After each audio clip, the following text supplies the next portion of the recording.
FBI dipanggil untuk menyelidiki pembunuhan Jack McTerney, seorang guru bahasa Inggris populer yang mayatnya ditemukan di lapangan baseball di luar sekolah dengan dipukul dari belakang oleh benda tumpul yang diyakini adalah tongkat baseball. Belum jelas mengapa korban dibunuh karena menurut Carl Snyder, sang kepala sekolah mengatakan McTerney adalah guru yang sangat disukai siswa-siswanya. Namun pernyataan itu tidak kuat ketika Cho datang menemukan surat di loker McTerney berisi satu surat kebencian yang tampaknya dari seorang murid kepada McTerney. Oh, this is very interesting. Kemudian tim menghadiri acara bela sungkawa yang diadakan di auditorium. Jen lalu meminta ikut untuk berbicara. Di depan siswa-siswa, khususnya kelas yang diajar oleh McTerney, Jen memberitahu tentang surat sebelumnya dan meminta para siswa di sini mengaku siapa yang menulisnya. Karena tidak ada yang mengaku, Jen memilih satu gadis yang ia yakini adalah penulis surat tersebut. Cara Jen mengidentifikasi persis seperti pada episode 19 season 3. While everyone else was looking around trying to figure out who wrote the letter, you weren't.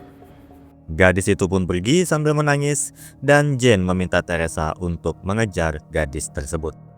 Setelah Teresa berhasil menyusul gadis itu, dia bernama Rachel, mengatakan sangat mengidolakan dosennya. Tetapi dia melihat gurunya berada di pusat kota bersama seorang PSK dan percaya bahwa semua kebaikan McTerney adalah kebohongan. Itu yang membuatnya menulis surat anonim kebencian kepada McTerney.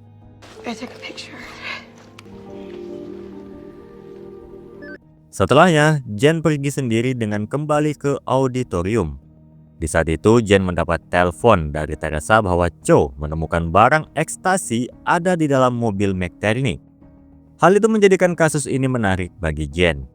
Secara bersamaan, muncul seorang wanita yang nantinya diketahui bernama Austin, guru drama. Kebetulan, dia sedang mempersiapkan pertunjukan drama Hamlet di auditorium ini. Sementara di sisi Risby dan Cho, mereka mencari PSK yang ditemui McTerney. Di tengah kasus ini, Risby juga sedang menanti kelahiran anaknya yang tinggal menghitung jam. Dengan membayar PSK lain yang ada di lokasi untuk mendapatkan informasi, akhirnya mereka menemukan wanita yang dicari. Wanita itu bernama Chanel. This is Cho, we're with CBI. We know you go by Chanel and your real name's Lindy Hayes.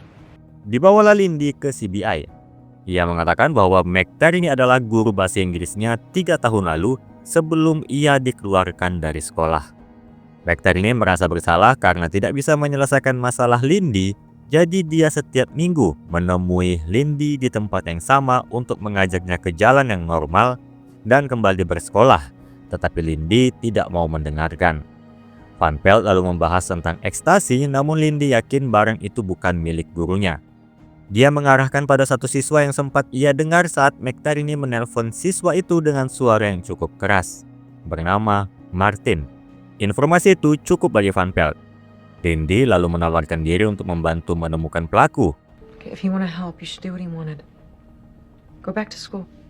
Sekarang kembali ke sisi Jen setelah berpisah dengan Austin. Ia menuju belakang panggung dan melihat satu siswa sedang berlatih drama menggunakan pedang anggar. Dengan menggunakan pedang yang sama, Jen yang tampaknya juga ahli bermain anggar mulai mengajak latih tanding siswa itu sambil menginterogasinya terutama tentang ekstasi.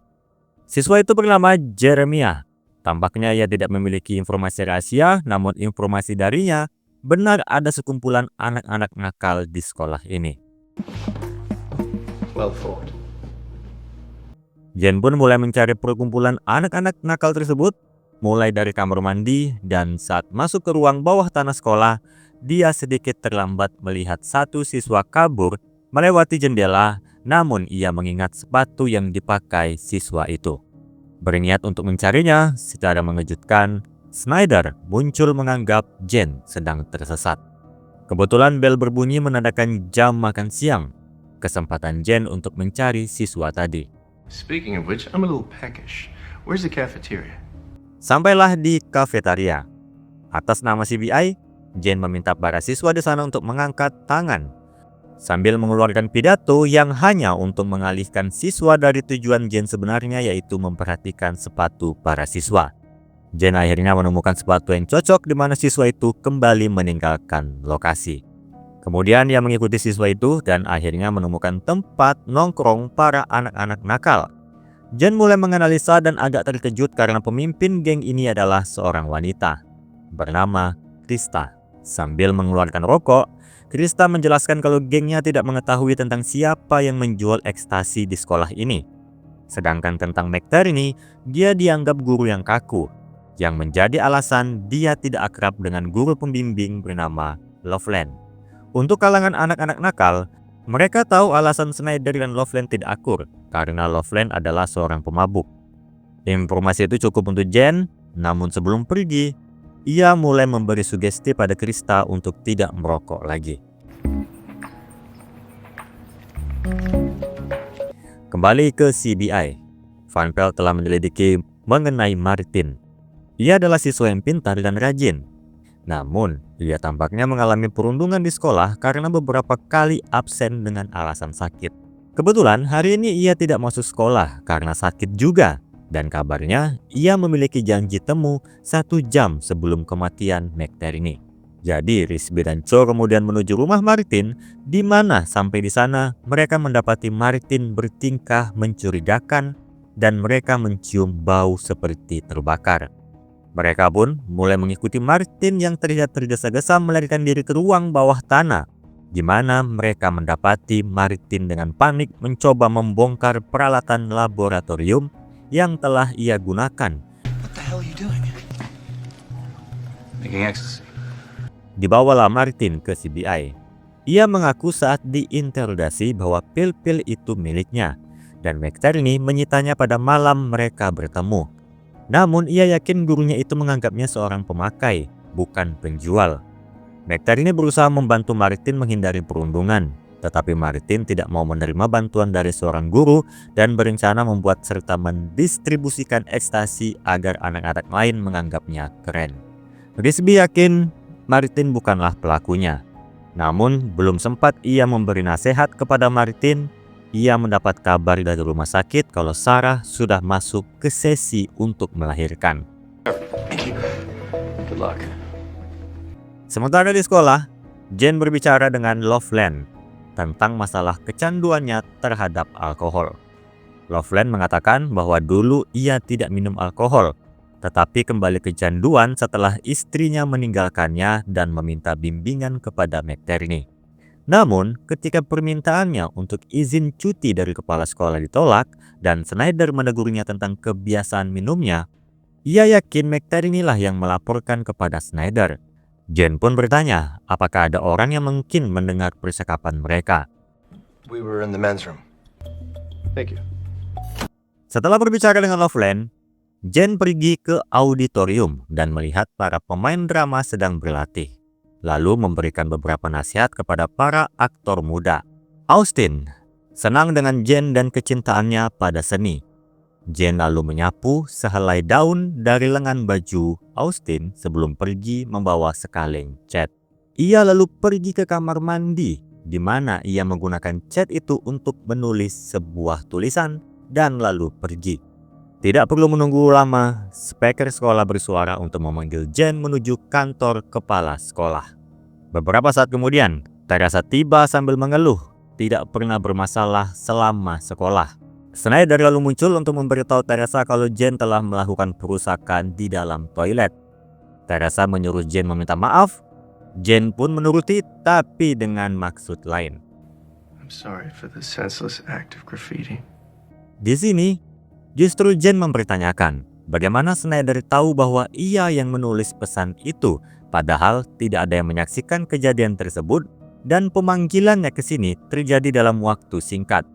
Itu tidak lain adalah adanya kamera tersembunyi ilegal yang ditaruh Snyder di tiap toilet. Jen lalu membuka satu lemari di mana diperlihatkan adanya monitor dengan rekaman video dari seluruh sekolah termasuk toilet.